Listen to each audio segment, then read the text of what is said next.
안녕하세요.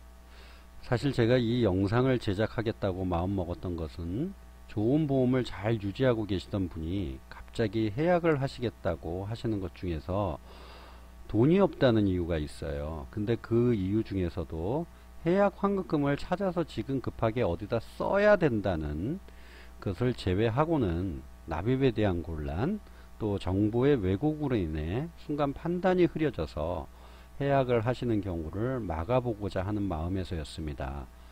그러다 보니 이러한 해약으로 인한 손실을 막기 위해서 가입하실 때 잘 알고 가입하실 수 있도록 제대로 된 정보를 제공하겠다고 그 의미를 확장했습니다. 제가 이 일을 16년간 해오다 보니 제가 직접 모신 고객분도 많이 계시지만 또 담당하시던 설계사가 그만두게 되어서 계약 관리를 제가 받으신 분들도 계십니다. 그러다 보니 제가 모신 고객님과 달리 그분들과 공감할 기회가 부족합니다. 그런데 고객님이 저를 패스하고 콜센터에 직접 해약 의뢰를 하시면 제가 막기 위해 여러가지 방법을 동원해 보지만 보험이라는 특성이 일단 고객님이 결정하시면 그것을 번복시키기에는 역부족일 때가 많습니다. 해약을 결정하시는 분들은 전화로 오래 이야기하는 것과 그렇다고 또 만날 기회를 갖는 것을 싫어하시기도 하죠. 우리는 보이는 것만 믿으려 하고 또 아는 범위 내에서 어떤 판단을 내린다고 하죠. 그래서 이번 강의는 보험에 대한 충분한 정보를 제공하겠습니다. 또한 정보의 왜곡을 막고자 저의 주관적 개념은 가급적 배제하고 객관성을 유지하도록 애썼습니다. 세 편으로 구성되어 있고요. 보장보험에 대해 궁금하신 분은 이번 편과 2편을 봐주시고 연금에 대해 궁금하신 분은 3편을 같이 봐주시면 될 것 같습니다. 보험은 일단 위험에 대한 확률과 통계를 근간으로 해서요. 계리사님들이 수리적으로 계산을 합니다. 그래서 보험회사에게 일단 유리하게 만든 상품이에요. 그런 고도의 금융 상품이에요. 그래서 이것들을 접근하기 위해서는 우리가 논리적으로 접근을 해야 되는데 감성적으로 접근하는 경우가 많아요. 그러다 보니 가입하시고 나면 고민이 생겨요. 내 보험이 잘 들어져 있는 건가? 그리고 또 나 몇 살까지 내지? 다 내면 어떻게 되지? 그냥 해약할까?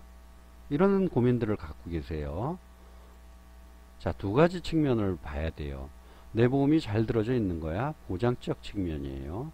또 몇 살까지 내지? 다 내면 어떻게 되지? 내가 어려운데 해약할까? 이건 다 재무적 측면에서 봐야 돼요. 이 두 가지 측면에 대한 개념을 명확하게 하지 않으시면 보험을 들고 나서도 계속 혼선이 옵니다. 그래서 이런 부분들에 대해서 또 그 개념을 정확하게 안 하시면 보험을 받을 때 이렇게 보험 사고가 났을 때 내가 보험금을 받아야 되잖아요. 그럴 때 되게 황당한 케이스를 당하게 됩니다. 그래서 이런 황당한 경우를 막아보고자 하는 마음에서도 이 앞으로 강의에서 굉장히 주요 포인트인 이 두 가지 측면에 대한 개념을 명확하게 할 필요가 있습니다. 자, 고객님께서 보험료를 내시면 보험회사는 보험료를 주계약과 특약으로 나눠서 운영을 해요. 특약에는 대표적으로 질병 관련 특약과 사망 장애 특약이 있고요. 질병 특약엔 대표적으로 진단비가 있어요. 진단비는 각종 진단에 대해서 얼마를 받느냐를 결정해요. 그런데 보험료는 어떻게 결정되냐면 가입금액, 예를 들어 암을 3천만 원을 내가 했고 보장기간을 100세로 했을 때 얼마, 보장기간이 좀 짧아지고 가입금액이 낮아지면 또 얼마, 이렇게 보험료가 결정이 되는 거예요. 그냥 단순하게 나는 5만 원을 내고 상대방은 3만 원을 낸다, 이렇게 보험료 단순 비교는 하지 말아 주시길 바라겠습니다. 자, 그 다음에 수술과 입원 특약이 있고요. 정액보험으로 주는 경우와 실손보험을 가입했을 때 받는 방법이 있어요. 자, 예를 들어 난 하루에 5만원 받는 보험을 들었어요. 입원 보험. 그러면 첫날부터 주는 보험은 3일 입원했을 때 15만원, 4일 이후부터는 없어요. 30일 입원하면 150만원, 135만원이에요. 두 보험의 맥스 이득과 손실은 3일치 입원비에 해당돼요.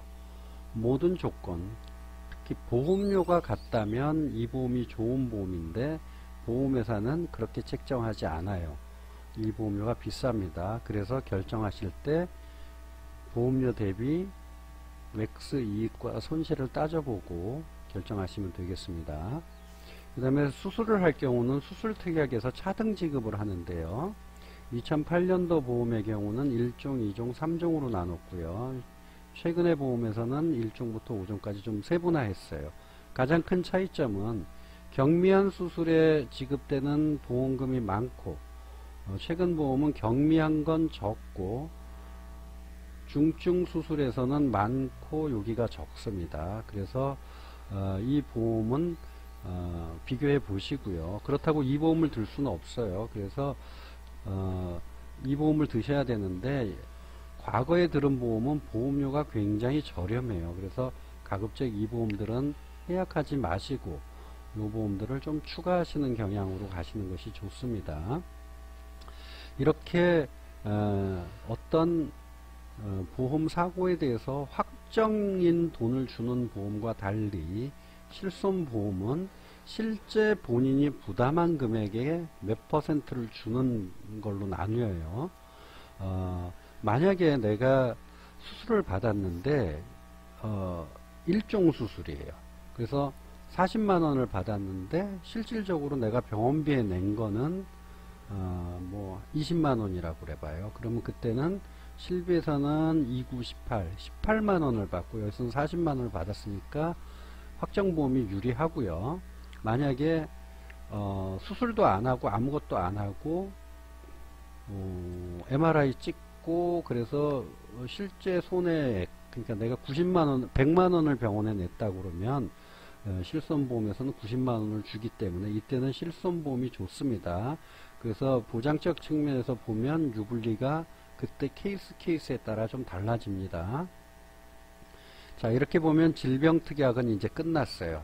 항목 많은데 이렇게 나누시면 간단해요.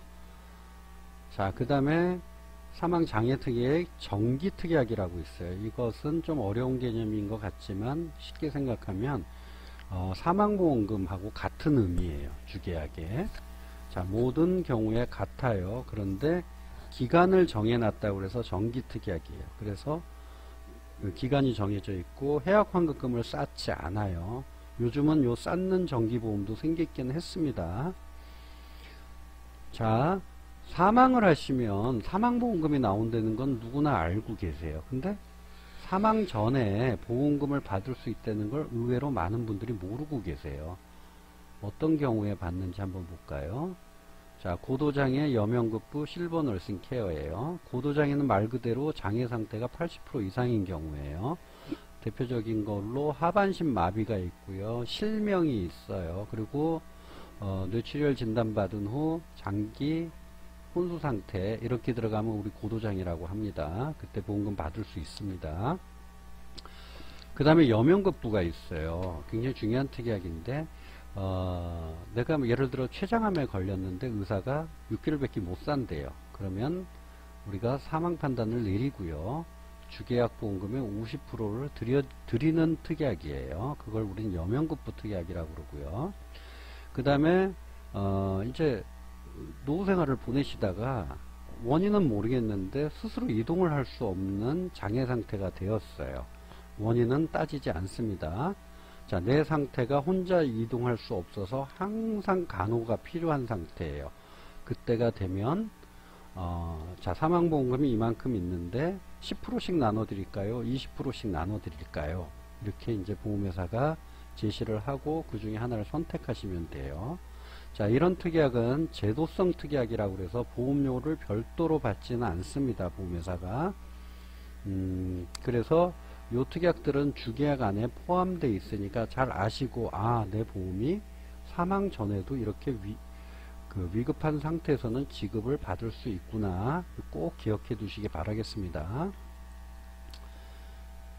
자, 고도장애 특약은 2011년 기준으로 어떤 회사는 사망보험금에서 분리했습니다. 그래서 이 분리한 게 좋은 거냐, 이 안에 있는 거가 좋은 거냐는 또 유불리가 있어요. 그거는 나중에 한번 알아보도록 하겠습니다. 자, 사망에는 일반 사망을 제외하고 재해와 재해 사망이 있어요. 재해 사망은 일반 사망 안에는 포함이 돼요. 자, 그런데 앞에 이렇게 제한이 있으면 확률적으로 낮아진다는 거예요. 그리고 보험료가 좀 저렴해져요. 한번 알아볼까요? 자, 주계약은 일단 제외하고요.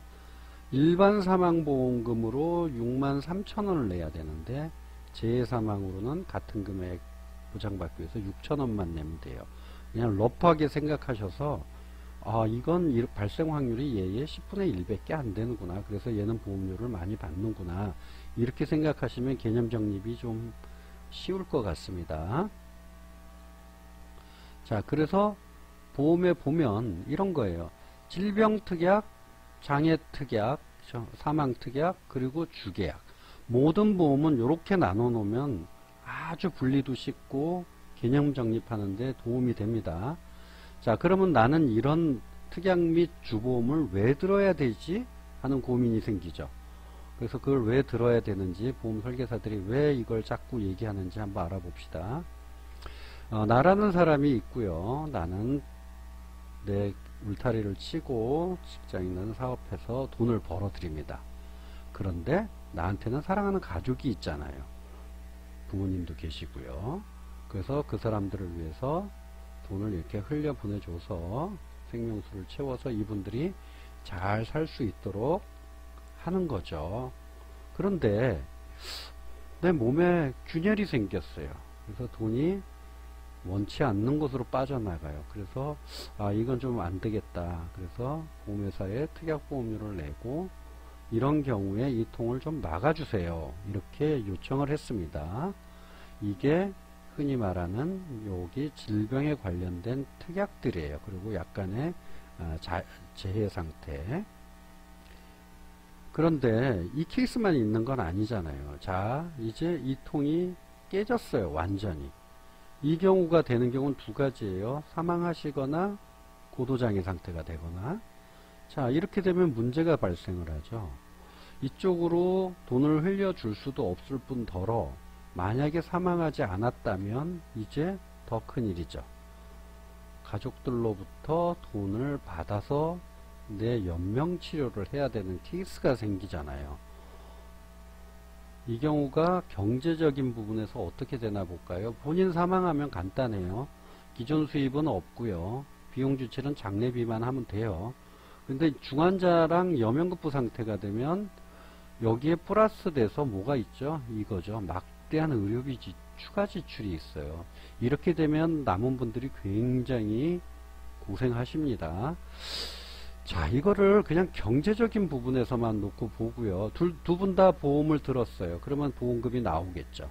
이제 보험금이 나왔는데 사망 후, 사망 전 다 나왔어요. 근데 용도가 달라져요. 한쪽은 그냥 가족의 생계비로 쓰면 돼요. 그런데 이쪽을 볼까요? 이쪽은 이쪽으로 갈 돈을 자기가 쓸 수밖에 없는 상황이 돼버리는 거죠. 그래서 내 주보험이 얼만가를 한번 체크해 보는 것도 중요한 항목일 수가 있습니다. 자, 그래서 이제 이거를 막기 위해서 특약은 들었는데 어떻게 해야 될까요? 옆에다 통을 하나 만들고요. 주계약보험료는 좀 비싸죠. 그러나 한번 넣어놓으면 선취자산, 보험만 선취자산입니다. 한번 내면 생겨요. 그래서 이 돈을 일단 이 통에다 보관을 하고 있어요. 그래서 이 보관을 하고 있다가 이쪽으로 흘려줍니다. 이런 케이스가 되면. 자, 그래서 이제 내 계획은 중단됐으나 이쪽에서 돈이 나와서 행복하게 살 수가 있는 거죠. 경제적으로는. 그래서 이러한 목적으로 보험을 드는 거예요. 그러면 나, 가족의 현재, 또 미래를 보장하기 때문에 이걸 주보험, 요걸 특약이라고 그래요. 자, 그런데 요렇게 드러났는데 그러면 이제 멀쩡하니까 재무적인 걸 봐야 되잖아요. 자, 보험은 납입 기간까지 내는 정액보험료가 있고요. 보장 기간까지 내는 갱신형 보험이 있어요. 자, 여기까지는 내면 되는데, 자, 이제 문제는 요거죠. 갱신형 보험은 얼마나 오를지는 몰라요. 그런데 갱신 시점에 보험회사가 그때 당시의 위험률, 그 당시의 예정이율 등을 종합해서 결정을 해요. 얼마 올릴지는 모릅니다. 단 옛날 기사에 보면 이렇게 50%가 껑충 뛰었다라는 얘기는 있어요. 근데 이것보다 더 중요한 사실은요, 소득이 끊겼는데도 계속 보장기간까지 내야 된다는 거예요. 이게 100세까지 내야 되니까. 따라서 갱신보험, 실손보험은 보장적 측면, 현재 보장 측면에선 좋으나 미래에는 보험료에서 상당히 불안한 보험이기도 합니다. 자, 어떻게 내시든지 간에 내가 이곳에 해당되지 않는다면 이런 케이스에 내 해약환급금은 제로가 돼요. 그래서 이거를 우리는 소멸비용 개념이라고 그러고요. 가장 쉬운 건 자동차 보험 생각하시면 됩니다. 사고 나면 받고 사고 나지 않으면 보험료 없어지고.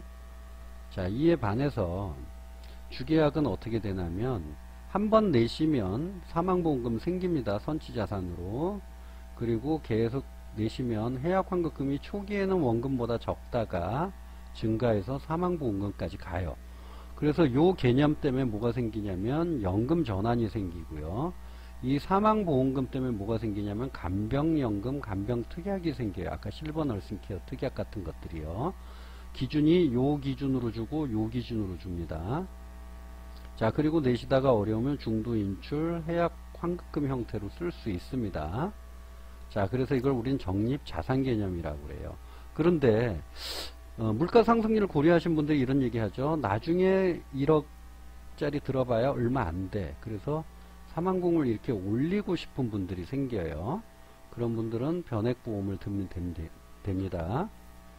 자, 변액보험의 해약 환급금은 수익률이 좋으면 이렇게 올라가서 사망보험금을 뚫고 올라가게 돼요. 근데 수익률이 나쁘면 이렇게 돼요. 자, 해약환급금을 정하지 않기 때문에 보험료를 약간 싸게 받을 수 있습니다. 보험회사가. 자, 그러면 간단하게 어느 보험이 좋냐? 그러면 이렇게 이렇게 판단하시면 편해요. 만약에 보험을 들고 깨지 않으시면 보장적인 측면에선 변액종신보험이 훨씬 좋습니다. 그런데 깨는 경우를 가정해 봅시다. 해약하는 경우에 이제 재무적으로 볼게요. 내가 해약하는 시점에서 내 확정보험의 그 해약환급금이 이거보다 클 때예요. 그러면 변액보험이 요때는 불리해요. 그런데 요때는 유리하죠. 그래서 간단하게 말씀드리면 깨지 않는다면 보장 측면에서 변액보험이 유리하고, 깨는 케이스에서 단 한 가지, 그때 당시에 확정보험의 예정이율로 따른 해약환급금 요거보다 얘가 작을 때, 요때 해약하시면 손해가 납니다. 그래서 다음 편에서는 요 재무적인 측면과 실제 가입 사례를 통해서 한번 좀 더 자세히 알아보도록 하겠습니다.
네 속에 널 넣어두고 보고 싶을 때마다